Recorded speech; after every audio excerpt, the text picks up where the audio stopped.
So, without further ado, I want to introduce you to some of the young leaders to tell us about their extraordinary projects. And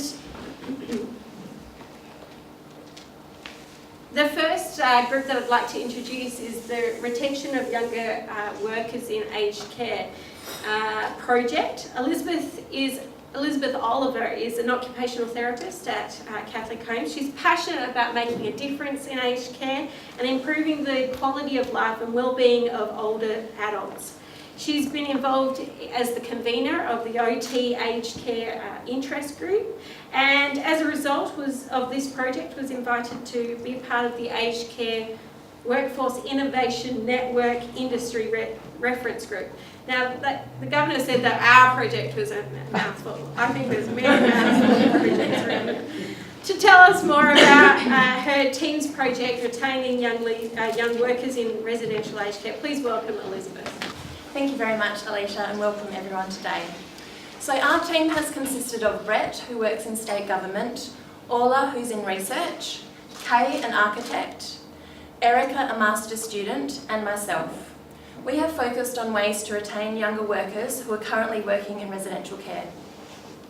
So we decided to choose this topic as it was evident that workforce issues weigh heavily upon the aged care industry.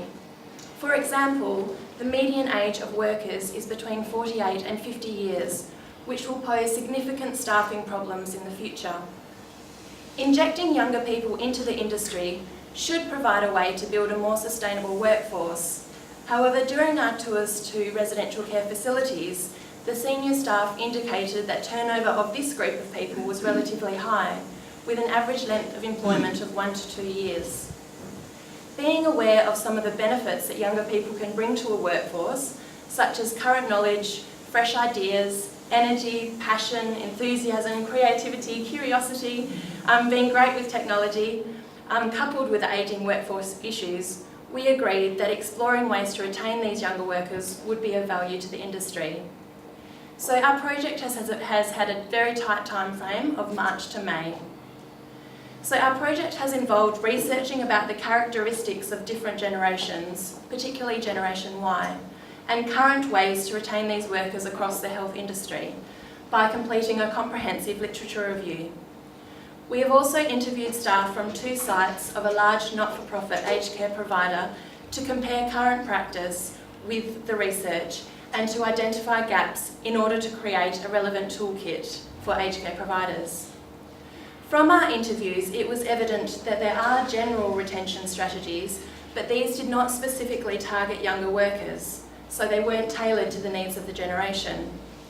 Furthermore, these strategies were not actively communicated, so staff were not aware of the organisation's efforts. It was also identified that the rewards and recognition program, which is so important for younger people, differed between these sites and was largely dependent on the senior team. So the focus of our project has been to create an accessible, easy-to-use resource kit for the industry that will complement existing retention strategies that can then be tailored to individual organisations. So our toolkit has consisted of 3 elements. The first relates to information and consists of a cover letter with an overview of the project and the kit. It also consists of our report, which is the literature review and detailed report of our findings. Then we contain a summary. We know how busy people are these days, so of course a summary of top tips is very important.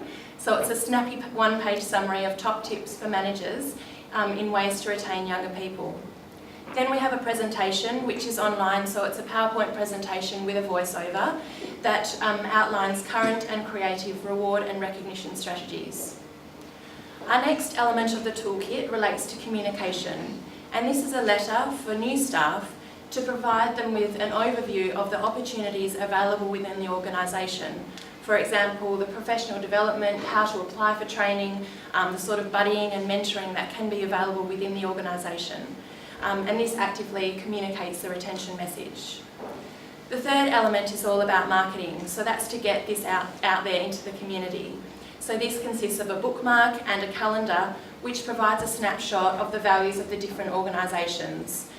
Just, for it to be put on someone's desk or the calendar put on someone's, pin-up board, just to try and get that message out there.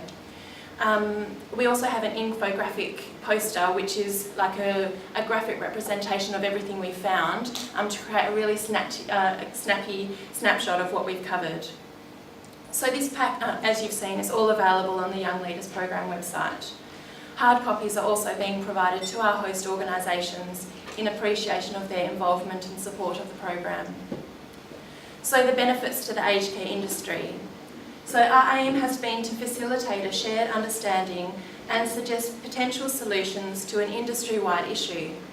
So benefits of the project to the industry include assistance with the workforce issues, recognition of the benefits that younger people can bring to this industry, consideration of the values of younger people, ways to tailor existing HR and management strategies, approaches to meet these individual needs, and a range of easy-to-use, ready-to-go resources that can be adapted to suit organisations. For example, we provided these in a PDF and a Word document so that people can use their corporate branding and adapt it to really tailor it to their organisation. So we hope that that overall this project will lead to increased retention of younger workers in the aged care industry. Thank you very much.